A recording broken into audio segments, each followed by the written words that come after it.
good looking, efficient, quiet and comfortable. These are the characteristics of a car I wanted for my daily, and I think I found it. So today I'm testing for you my own Audi A5.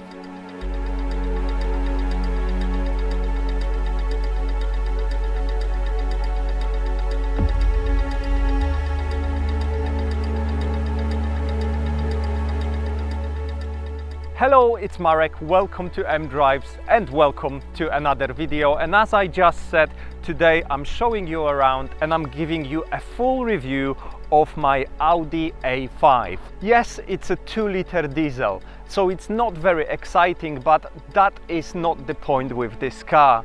I wanted something which is really beautiful, and I think this really is. There is not that many cars on the market which can comfortably take in 4 people and look great at the same time, unless you go really big with like BMW 6 or 8 series. I think this one looks absolutely stunning.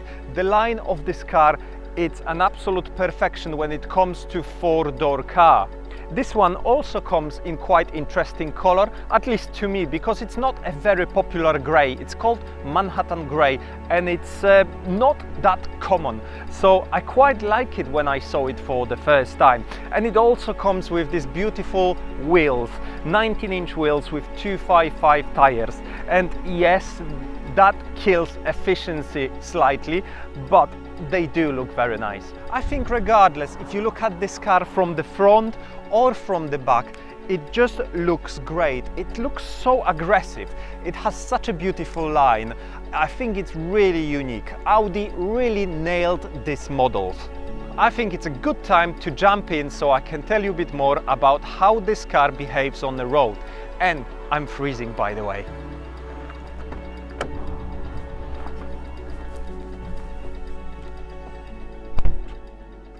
Let's start with efficiency, because that's one of the main reasons why I bought this car. So I wanted for my daily to be a perfect blend between efficiency and a bit of punch. So this car has 190 horsepower and plenty of torque, and that's the main reason why it feels so good. At low revs, it just pulls without any issue. And actually, a fun fact, I remember after driving this car for a week or two and then jumping back to my M2, which technically has almost double the power, the M2 actually felt godless, at least in the low rev range, because this car excels in that rev range, that bottom. So at the moment it's sitting at 1400 RPMs, and it will be switching gear to the next one where it's going to be sitting at 1200 RPMs, and it's happy there. It has enough torque to pull the car. In fact, this generation of A4 and A5, it's about 100 kilograms lighter than the previous version, and that's due to new chassis architecture.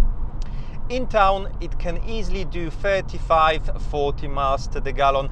It all depends on your driving style, but if you're careful, this car can deliver really good results.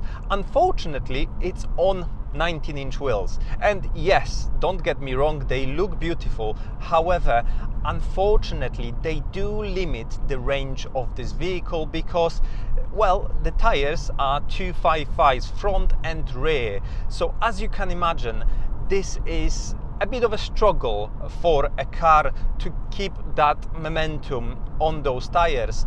And technically I wanted 18-inch wheels where you get 245s front and back, and the 17-inch wheels, they are 225s, and I've heard that with 17-inch wheels this car can actually go well into 70s. So yes, I'm probably missing about 10 mpg, so probably a good 0.7, 0.8 liter per 100 kilometers between 17 and 19. But it is what it is. I do like how this car looks, that's for sure. So unfortunately or fortunately, I have to live with it.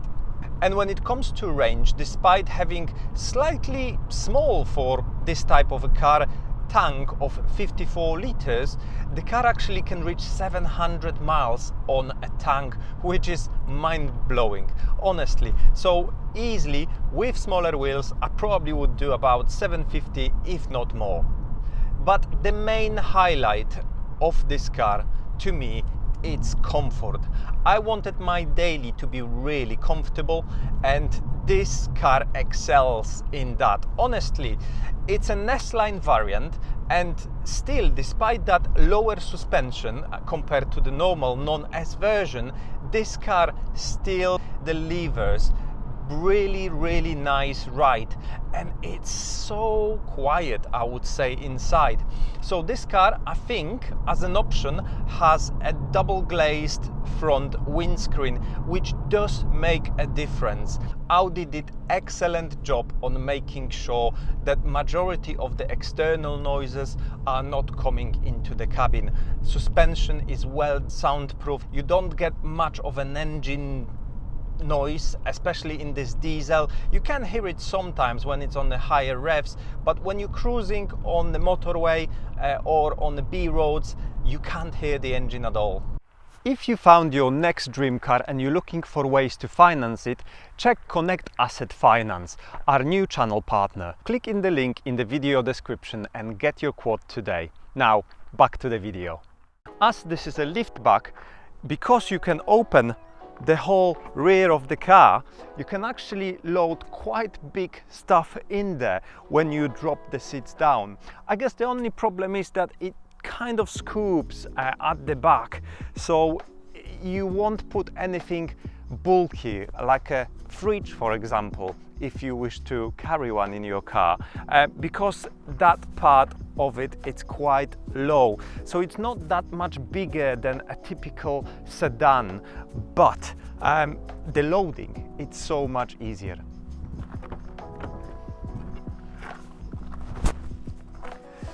The car is quite low, so when you're getting into it, you feel like you need to go quite low, but to me this is an advantage. I always like that position in any car. So other than that, you have quite good visibility, obviously frameless door, which I absolutely love, and yeah, overall, as you can see, I'm 6'2" or 186 centimeters, and I feel perfectly here. There is plenty of movement in these electric seats. I can move them really far back or to the front, and as you can see, I've got lumbar support as well, which is standard in UK in all S-Line models, which was the most important bit to me, and pretty much that's why I haven't bought a 3 Series, because I was looking for a car with lumbar support and it was almost impossible to find one. Now, moving to the back, I'm gonna surprise you. It is quite low car, so you would think that I might struggle with my headroom, but I don't. I don't actually touch the headliner even with my hair, which is surprising. In this style of car, the seat is exactly where it was a moment ago, where I was sitting comfortable in it, and now I'm sitting behind that seat and I'm not touching. I mean, there isn't much space. There's probably ½ inch between my knees and the front seat, but still, as you can see, I can comfortably sit here.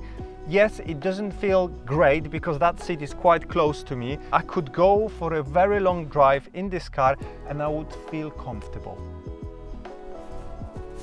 Getting in and out, again, there is that kind of big step you have to take. It feels quite wide, that part here, with the side skirts, but you get used to it. Other than that, yeah, it's all right.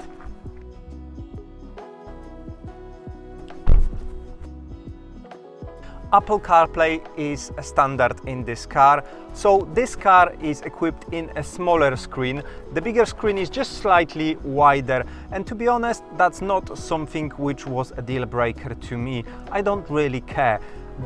Even this screen is big enough, it's clear, it has Apple CarPlay, and yeah, I've got everything I need from it. The only difference is it's not touch sensitive, so you have to use the scroll wheel to operate it, which again, some people might prefer, some people would be missing the touch element. I don't. In terms of the center console, everything looks classy here. You've got plenty of buttons, so yes, you don't have to touch your screen to change anything. You've got your climate control here, and it's a free zone system, so you can sync it or you can do free zone, set rear, etc. There is a separate screen over there at the back to change the temperature going to the back, so your passengers will be happy as well. Your standard heated seats, etc. You've got your drive select modes here, your auto start stop. To me, this is perfection. This is where the cars were at its best before everything became touch screens, you know, haptic, etc.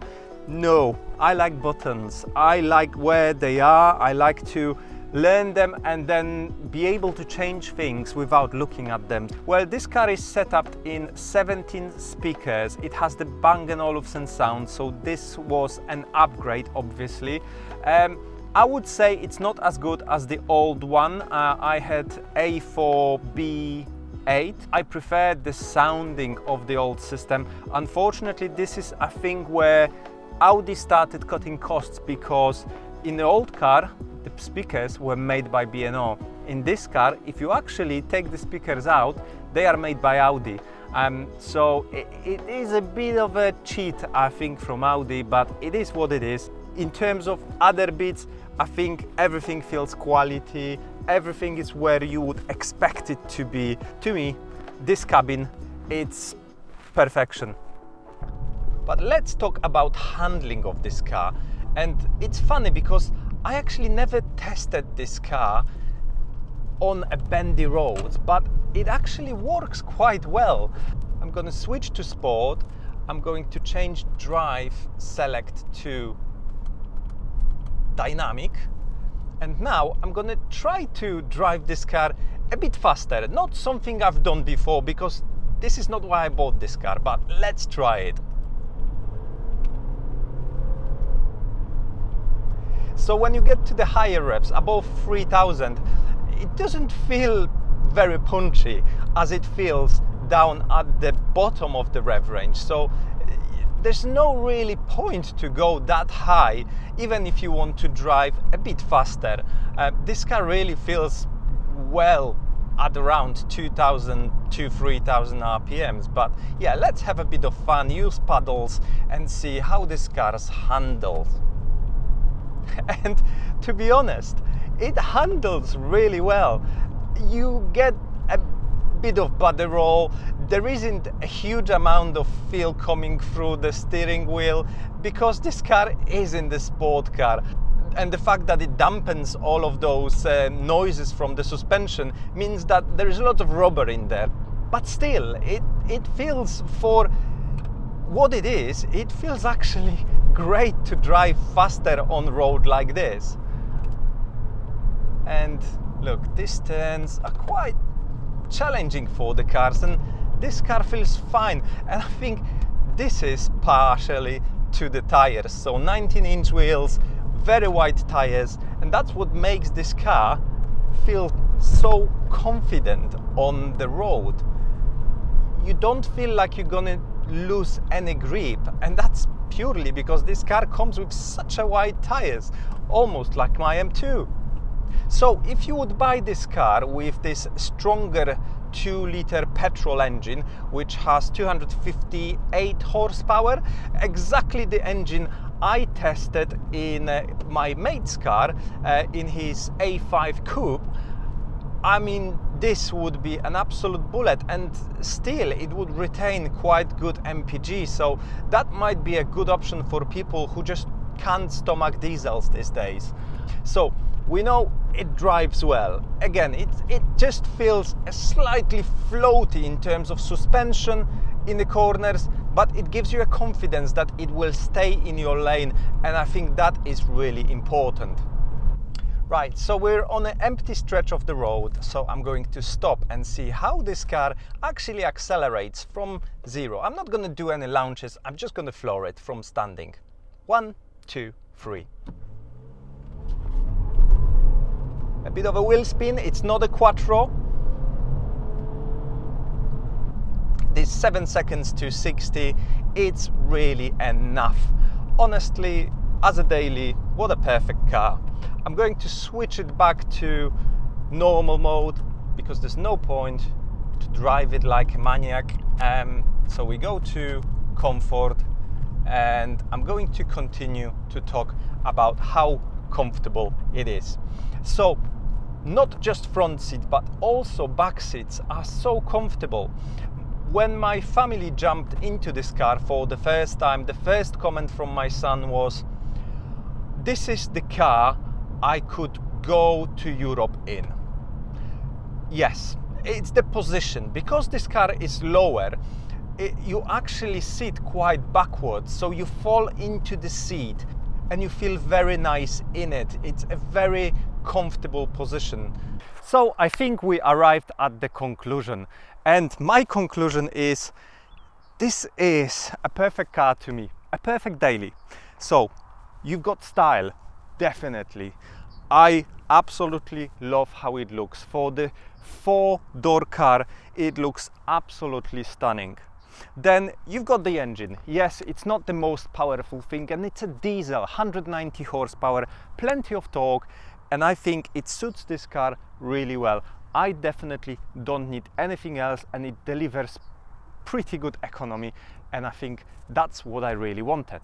It's big enough, not too big, and it has a really nice size boot.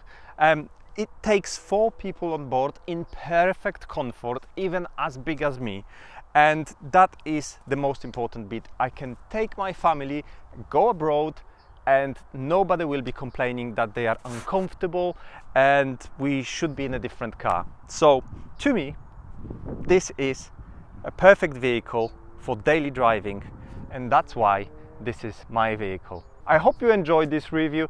If you did, please make sure you give this video a like, subscribe to my channel, and I'll see you shortly in the next one. Thank you for watching. Goodbye. Do widzenia.